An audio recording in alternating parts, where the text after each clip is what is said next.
नमस्कार, news state देख रहे हैं आप। मैं हूं कुंदन जमैर। सबसे बड़ा मुद्दा में आज बात करेंगे कुंभ में स्पेशल 26 कांड की। आप सोच रहे होंगे कि कुंभ का स्पेशल 26 जैसी फिल्म से क्या संबंध है।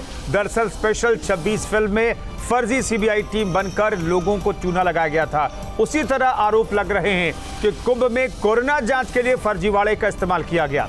जिस कंपनी को जांच का जिम्मा दिया गया उसने इससे पहले कभी कोरोना की जांच की ही नहीं थी। मैक्स कॉर्पोरेट सर्विसेज नाम की इस कंपनी ने जांच के लिए 2 कंपनियों के साथ MOU साइन किया था। कुंभ में कोरोना जांच के नाम पर कैसे खेल खेला गया, कैसा कैसा खेल खेला गया, इसका अंदाजा आप इससे लगा सकते हैं कि जब उत्तराखंड समेत कई राज्यों में कोरोना की पॉजिटिविटी रेट कम से कम 13% से ऊपर थी, तब कुंभ में पॉजिटिविटी रेट 0.2% दिखाया जा रहा था। इतना नहीं, जांच के नाम पर कैसे फर्जीवाड़ा हुआ इसको आप इसी से समझ सकते हैं कि एक आधार नंबर पर सैकड़ों पते दर्ज कर दिए गए, एक मोबाइल नंबर पर सैकड़ों लोगों की रिपोर्ट दर्ज करा दी गई। कुंभ खत्म होने के बाद भी कोविड जांच होती रही। पूरे मामले की जांच SIT कर रही है। लेकिन बड़ा सवाल यह है कि जब घोटाला इतना बड़ा है तो फिर मामले की जांच क्या CBI जैसी बड़ी एजेंसी से नहीं कराई जा सकती है। एक रिपोर्ट आपको दिखाते हैं।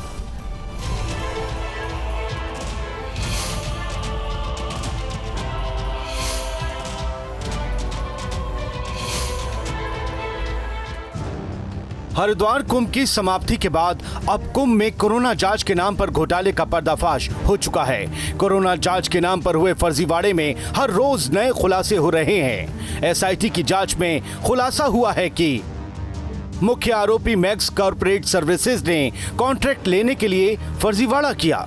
नलवा लेबोरेटरीज डॉक्टर लाल चंदवानी लैब को पार्टनर कंपनी बताया। कुंभ मेला स्वास्थ्य अधिकारी ने कॉन्ट्रैक्ट देने में गलती की बात मानी। IMCR के नियमों के मुताबिक मैक्स कॉर्पोरेट सर्विसेज को टेंडर नहीं मिल सकता था। नलवा ने एक भी सैंपल की जांच नहीं की। डॉक्टर लाल चंदवानी लैब ने सिर्फ 12,000 सैंपल की जांच की। ICMR से SIT ने 1 लाख जांच की डिटेल ली। 1 लाख मोबाइल नंबर की खंगाली जाएगी लोकेशन। CMO ऑफिस की भूमिका की भी जांच जारी है। एक आधार नंबर पर सैकड़ों पते दर्ज कर दिए गए थे। एक मोबाइल नंबर पर सैकड़ों लोगों की रिपोर्ट दर्ज हो गई। 30 अप्रैल को कुंभ खत्म हुआ, जांच 16 मई तक होती रही। इन खुलासों के साथ कई सवाल भी खड़े हो रहे हैं।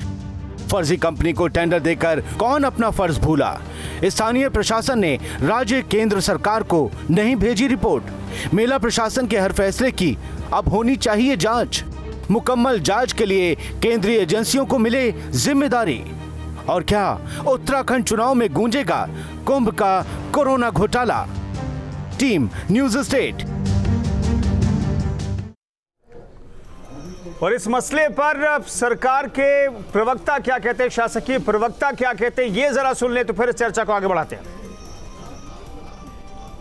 जो हम लोगों को तमाम जानकारियां मिली हैं उसके साथ जब कुंभ का नोटिफिकेशन किया है सरकार के द्वारा, ये उससे पहले ये केसेस हो गए थे जो जानकारी में आया। और इसका कुंभ पर कोई विपरीत प्रभाव नहीं पड़ा। जिस तरह से पूरे देश के अंदर ये माहौल बनाया जा रहा है कि कुंभ के कारण कोविड फैला है, इसका ये सारा का सारा कुंभ के नोटिफिकेशन से पहले के बाद है। इसकी कोई फिक्स तारीख है सर आपके पास? मैंने आपसे कह दिया कुंभ के नोटिफिकेशन से पहले के मामले हैं, बाकी जानकारी आप ले लीजिए। तो सरकार के प्रवक्ता ये कहने की कोशिश कर रहे हैं कि जो नोटिफिकेशन से पहले का गड़बड़ झाला हुआ है उसकी सरकार की कोई जिम्मेदारी नहीं है। SIT जांच बिठा दी गई है, उससे इतर कोई सरकार की जिम्मेदारी नहीं है। इस पर बातचीत करने के लिए सुरेंद्र डसीला हमारे सहयोगी देहरादून से जुड़ रहे हैं। हमारे वरिष्ठ सहयोगी धीरेन्द्र पुंडीर भी हमारे साथ जुड़े हुए हैं। धीरेन्द्र जी, ये बताइए कि शासकीय प्रवक्ता को सुनने में ऐसा लगता है कि पिछली सरकार कोई भी रही हो उससे मतलब नहीं है। 1 तारीख से 1 अप्रैल से 30 अप्रैल के बीच कोई गड़बड़ झाला नहीं हुआ, हालांकि उस बीच में भी गड़बड़ झाला हुआ है, सरकार की जिम्मेदारी बनती है। लेकिन कॉन्ट्रैक्ट देने का जहां तक जिक्र है, जहां तक सवाल है, क्या वाकई कोई गड़बड़ी नहीं हुई है सरकार से, चाहे वो पिछली रावत की सरकार हो या ये रावत की सरकार हो? देखिए, पूरी तरह से ये साफ तौर पे दिख रहा है कि ये सिर्फ कोई गलती नहीं हुई है, ये जानबूझकर सायास किया गया एक घोटाला है जिसमें सिर्फ धन की हानि होती तो भी शायद आपके पास बहुत सारी चीज़ें ऐसी होती कुंदन, जिनको आप हो सकता है कि ये मान लेते कि कुछ अधिकारियों ने, इसमें आपने इंसानी जानों के साथ खिलवाड़ किया है। आपको याद होगा किस तरह से चेन्नई हाई कोर्ट ने चुनाव आयोग पर टिप्पणियां की थी कि किस तरह से चुनाव को लेकर। ऐसे में आप जब आपके पास यहाँ लाखों लोग जुड़ रहे हैं जो अलग अलग जगह से आए हुए हैं, जो अलग अलग राज्यों से आए हैं और जिनको वापस लौटना है, ऐसे में आपने जिस जांच के लिए जो भरोसा दिलाया था, जिसके लिए आपने कहा आइए कुंभ में आइए और यहाँ कोई खतरा नहीं, अगर वहाँ इस तरह से हुआ है तो आप ये सोचिए कि अगर हम एवरेज भी देखते हैं कि एक आदमी अगर सुपर स्प्रेडर के तौर पर काम करता है तो लगभग 400 लोगों तक को संक्रमित कर सकता है, जो पहली लहर के बाद का जो डाटा था। अगर हम इसको इस बार जोड़ते हैं तो आप ये सोचिए कि ये कितनी बड़ी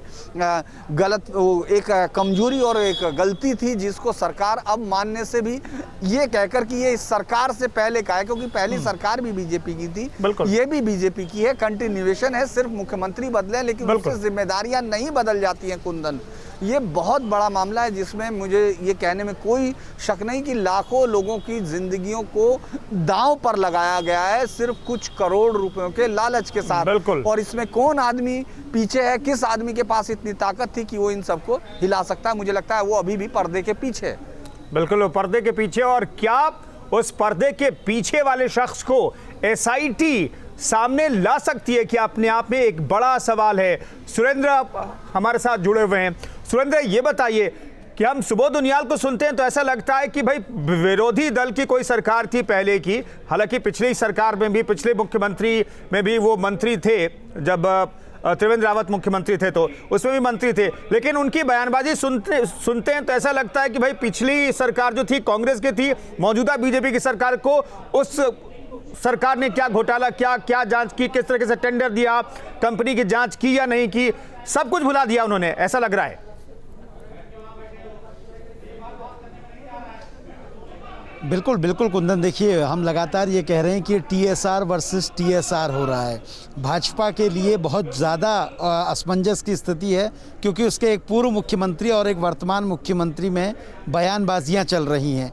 कैबिनेट मंत्री और शासकीय प्रवक्ता सुबोध उनियाल कह रहे हैं कि ये नोटिफिकेशन से पहले के मामले हैं, जबकि हम जब पता करते हैं तो हमको अधिकारी ये बताते हैं कि ये कुंभ के दौरान के मामले हैं, इसीलिए बहुत गंभीर हैं। 26 मार्च को ये आदेश किया था अर्जुन सिंह सेंगर, जो मेला अधिकारी स्वास्थ्य थे, 27 मार्च से मैक्स कॉर्पोरेट सर्विसेज ने काम शुरू कर दिया था। 5 अलग अलग बैरियर पे जांच होनी थी।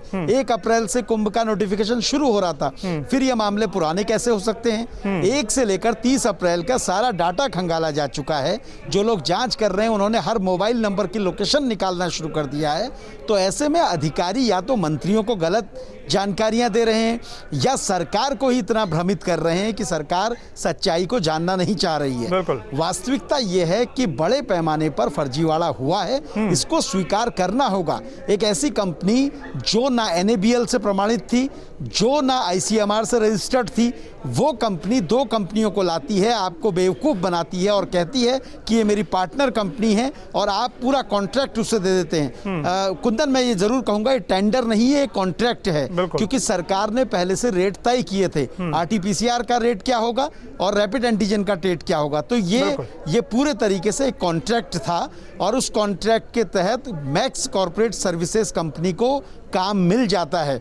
और इतनी बड़ी चौंकाने वाली बात है कि जिस कंपनी को काम मिलता है उसने इस क्षेत्र में कभी काम ही नहीं किया है। वो 2 कंपनियों को लेके आती है, उनसे लैब टेस्टिंग करा रही है और वो कंपनियां भी अब SIT के सामने लगभग ये कह चुकी हैं कि उन्होंने आधे से ज्यादा जांच की ही नहीं है। हालांकि कल इस मामले में इन सब कंपनियों से पूछताछ होनी है, कल भी बहुत सारी चीजें सामने आएंगी। कुंदन, तो नलवा कंपनी जो एक कंपनी थी जिसके साथ MOU साइन किया था, जिस कंपनी को दिया गया कॉन्ट्रैक्ट, जिस कंपनी के साथ किया गया, उसने तो काम ने एक भी जांच नहीं की।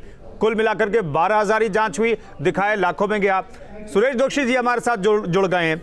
जोशी साहब, ये क्या हुआ कुंभ में? मैं तो ये जानना चाहता हूं। इससे ज्यादा इंपॉर्टेंट सवाल ये है कि सुबोध उनियाल जो पिछली सरकार पर ठीकरा फोड़ रहे थे, जिस सरकार में वो भी मंत्री थे, इस सरकार में भी मंत्री हैं, शासकीय प्रवक्ता हैं, ऐसा लग रहा है कि या तो वो पिछली सरकार कांग्रेस की थी या फिर जो सुबोध उनियाल हैं वो कांग्रेस के प्रवक्ता हैं। इस तरीके से बातचीत हो रही है।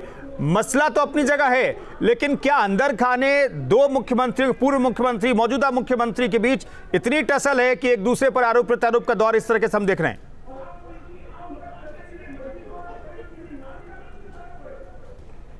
देखिए कुंदन जी, अभी आप और हम जब बहस कर रहे हैं, अभी मुझे लगता है कि जो सबसे इम्पोर्टेंट बहस का मुद्दा है वो ये होना चाहिए कि जैसे अभी सुरेंद्र जी ने भी बताया कि सजा होगी, लेकिन अगर जिस कंपनी ने अपने जो पेपर्स हैं वो गलत तरीके से सबमिट किए हैं और गलत तरीके से उसका प्रोजेक्शन हुआ है और उसने जो है कि गलत तरीके से दूसरी कंपनियों को अपनी सिस्टर कंस्ट्रक्शन से दिखा करके वो जो है कि फर्जी तरह से टेंडर लिया है, तो इसमें आखिर वो कौन लोग थे?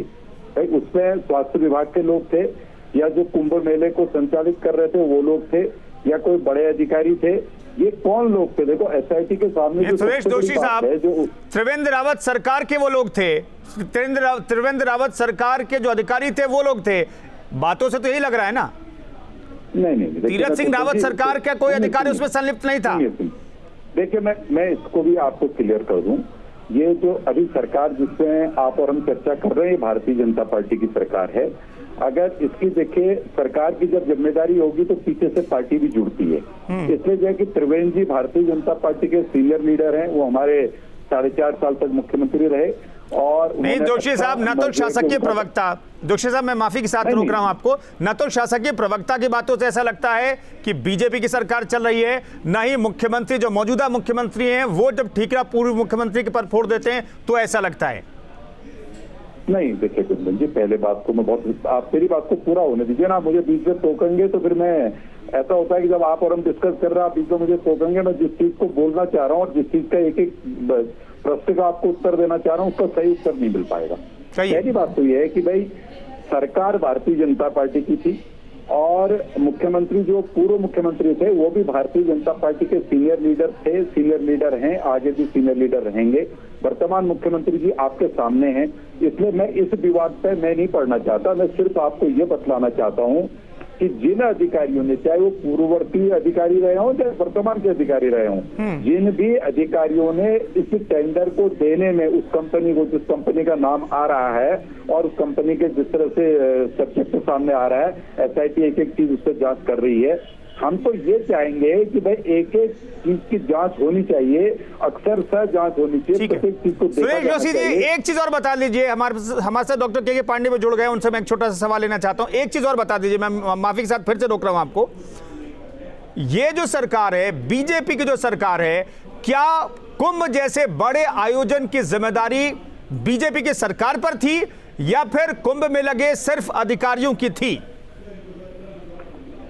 देखिए कुंदन जी, पहली बात तो मैं आपको ये बताऊं कि भाई कोई भी सरकार अगर किसी प्रदेश में संचालित होती है तो वो उस पार्टी की, जिस पार्टी की सरकार होती है, जनता जिसको चुनती है उसकी सरकार होती है जी, और उस सरकार के कार्यक्रमों को इम्प्लीमेंट करने का काम उन अधिकारियों का होता है जो अपने को एचओडी जो उसको डील कर रहे होते हैं। तो अब यहाँ पर देखो जो प्रश्न, ठीक है, वाहवाही सरकार लेगी और जांच अधिकारी सहेंगे। मैं आता हूं, दोबारा आपके पास लौटता हूं। के पांडे साहब, हमें ये बताइए, अगर इस तरीके से लापरवाही की गई, दिखाया गया आप 1.25 लाख जांच हुई है, 12,000 जांच हुए और फर्जी जांच करके ऐसी जगह पर जहां लाखों लोग इकट्ठा हुए और वहां पर स्नान किया, लाखों लोगों के संपर्क में एक दूसरे से आए, फिर अपने जगहों पर गए।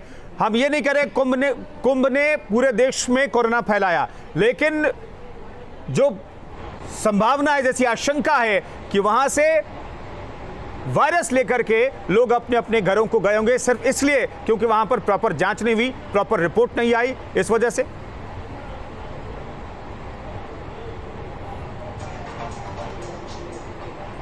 देखिए, ऐसा तो नहीं कह सकते कि पूरे देश में सिर्फ उसकी वजह से फैला है, बिल्कुल, लेकिन इसको इग्नोर भी नहीं किया जा सकता जी।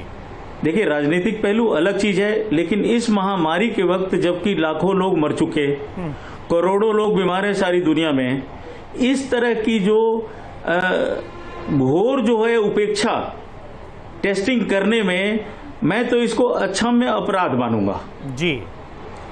इसको क्षमा नहीं किया करना चाहिए किसी को भी। अकाउंटेबिलिटी फिक्स होनी चाहिए, चाहे ऑफिसर्स हो, चाहे गवर्नमेंट हो, चाहे कोई भी हो।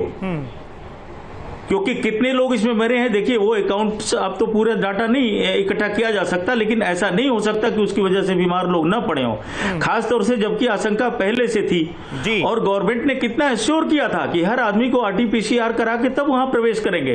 हम लोग भी बहुत एश्योर थे, बल्कि हमारे पेशेंट्स भी, रिश्तेदार भी, बहुत सारे लोगों ने पूछा था। हमने कहा नहीं, कोई डरने की बात नहीं, आप आराम से जा सकते हैं क्योंकि बहुत बढ़िया प्रबंध है। लेकिन ये जो स्कैम में पा रहा हूं, इस तरह की धांधली जो पा रहा हूं, ये तो विश्वास नहीं हो रहा कि इस तरह की धांधली ऐसे धार्मिक आयोजन में जो हमारे संस्कृति के लिए इतना महत्वपूर्ण है। लेकिन फिर भी मैं कहूंगा इसमें अकाउंटेबिलिटी फिक्स होनी चाहिए और ये अक्षम्य अपराध है। धीरेन्द्र पुंडीर जी, हमें ये बताइए, डॉक्टर के पांडे कह रहे हैं अक्षम अपराध है, लेकिन इस अक्षम अपराध को एक दूसरे पर टालने की कोशिश हो रही है।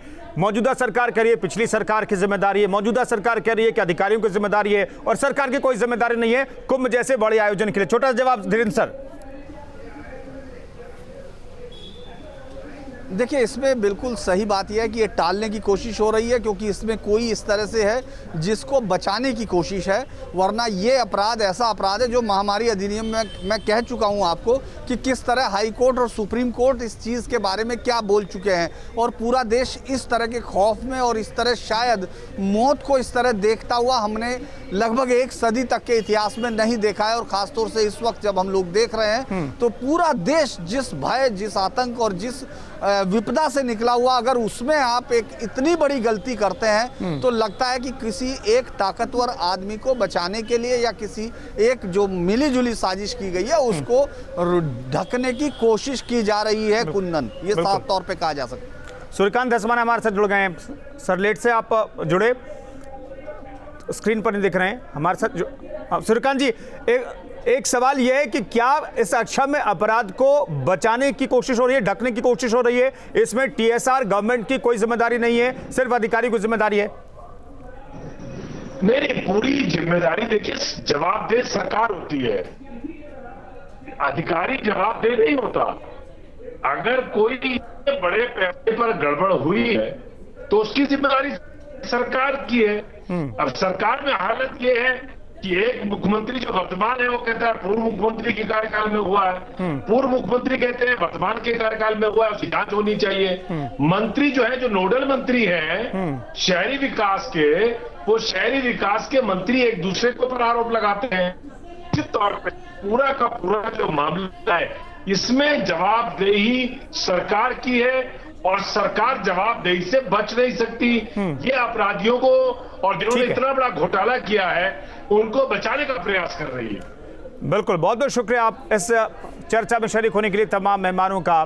तो सिर्फ ये पैसों का गड़बड़झाला नहीं है, दरअसल ये मानवता के खिलाफ जो साजिश रची गई है, लोगों की जिंदगियां दांव पर लगाई गई है, इसका जो अपराधी है वो सबके सामने आना ही चाहिए।